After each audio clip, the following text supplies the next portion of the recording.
Suppose you've created a strategy based on your company's mission, values and vision statements.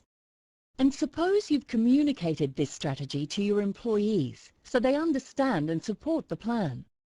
How do you then translate your strategy into action and ensure your employees execute their tasks effectively? One possible method is to use a balanced scorecard, or BSC. The BSC is a performance management process that can help you monitor your employees' objectives and ensure their tasks align with your organization's goals. It can be used to convert an organization's strategy from a passive document into an effective plan of action that departments, teams and individuals can use on a daily basis. The balanced scorecard also provides a framework for measuring an organization's activities and employees' individual performances to find out if they're truly reaching the company's strategic goals.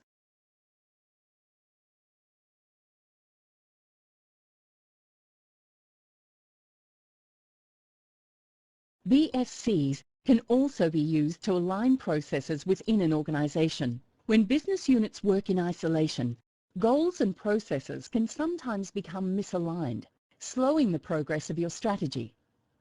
To avoid these disconnected practices, your organization needs to achieve synergy across 4 scorecard perspectives: financial, customer, process, and learning and growth. Each perspective contains its own set of objectives and measures which can then be extended organization-wide. Select each perspective of balanced scorecards for more information. The financial perspective relates to how shareholders view your organization's performance. Typical measures of this perspective involve market share, return on investment, cash flow, and cost reduction. The customer perspective takes into account the organization's customer service, as well as its satisfaction ratings. Measures relating to the customer perspective might include number of complaints, repeat purchases, delivery times, or returned items. The goal of the learning and growth perspective is to improve and create value for the future of the organization. This takes into account aspects such as product development and diversification, as well as HR development. This perspective is typically measured in terms of the number of new products introduced, amount of training provided, or number of employee suggestions. The aim of the process perspective is to identify how well a business is performing and to improve core competencies. This perspective also concerns other aspects such as manufacturing quality and employee motivation. Process is usually measured in terms of efficiency improvements, increased productivity, and improvements in morale. Keep in mind that translating your strategy into a corporate balanced scorecard alone won't guarantee that employees will know how to execute it. You still need to make a connection between your strategic objectives and employee tasks. But you can overcome this gap in employee understanding by cascading your balanced scorecard.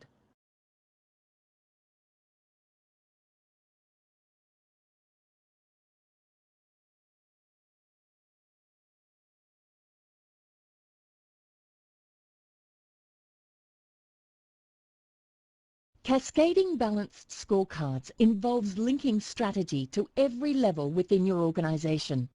As a leader, this means converting corporate-level strategy into different objectives for departments, teams, and individuals. This method aligns group tasks to strategic objectives and ensures that organization-wide focus is consistent. It also enables information to flow from frontline staff up the organizational hierarchy. Relaying results and feedback about the strategy shows groups within your organization how their actions contribute to the strategy. For example, suppose an airline company's strategy is to reduce its turnaround times.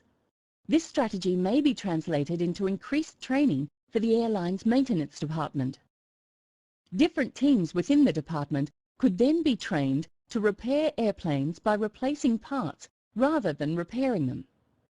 Each engineer within a team could then keep a record of parts required to anticipate future problems, speeding up the maintenance process.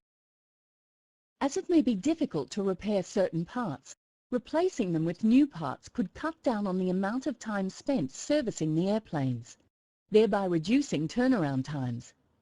And by anticipating which parts may be required, engineers can reduce time spent locating the required parts, also helping to cut down on overall turnaround times.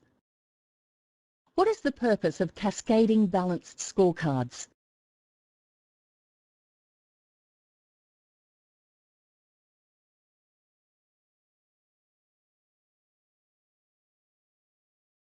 Your organization's corporate strategy is represented by a high-level balanced scorecard. But to execute this strategy, you need to translate this high-level scorecard into department, team, and individual scorecards. Once the different unit scorecards have been created, supervisors and team leaders must decide what the tasks are that align with team, departmental, and corporate objectives. By linking personal tasks to goals outlined in the financial, customer, process, or learning and growth perspectives, employees are more likely to support your strategy. There are 3 key principles for cascading balanced scorecards. You have to ensure that the high-level scorecard is clearly understood. Each business unit must select the objective it can execute, ensuring that its scorecard links back to the high-level scorecard. And all the business unit scorecards combined must cover all of the high-level objectives.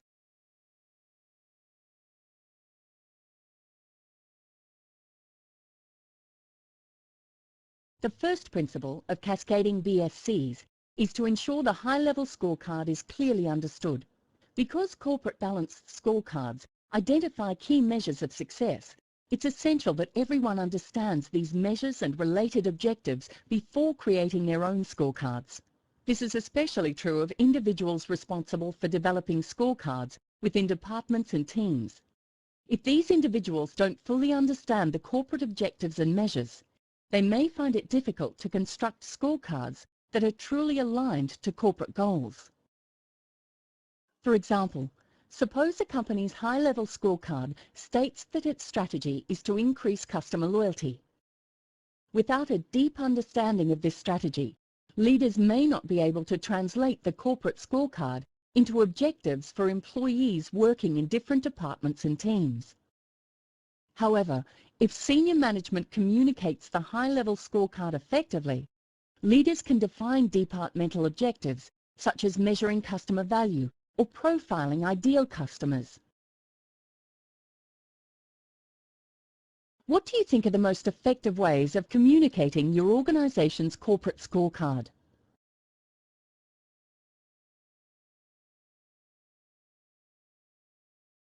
You may have noted that you can ensure your high-level scorecard is understood by creating extensive communication and education programs. Or you could disseminate your corporate scorecard using a local intranet, or with presentations, newsletters, and brochures. Keep in mind that the best method of communicating your scorecard is to use face-to-face sessions. Make sure you involve the people who have to develop scorecards with business units, such as team leaders, supervisors, or line managers. These sessions can take the form of one-on-one or group meetings and can provide leaders with the opportunity to review each measure or objective. They can discuss the significance of the scorecard for their units and develop specific strategies for ensuring their scorecards align with the corporate scorecard. Take Andrew, for example. He's a Chief Communications Officer at Flogistics, a multinational pharmaceutical company. His company's sales figures have been declining over the last year, and senior management has devised a new strategy of broadening its range of products. Andrew's team is responsible for creating the corporate scorecard and cascading it to departments and other business units. Andrew first considers the financial perspective and makes increasing revenue its main objective. The customer objective is to launch better value generic medication, while the internal process objective is to identify and target new partners. Finally, the objective of the learning and growth perspective is to develop internal marketing and commercial skills. Andrew then includes the scorecard in a company-wide newsletter.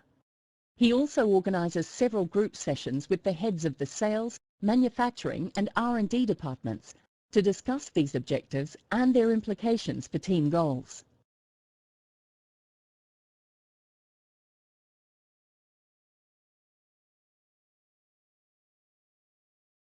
The next principle of cascading BSCs is that each business unit should examine the high-level scorecard and select the objective that it can execute.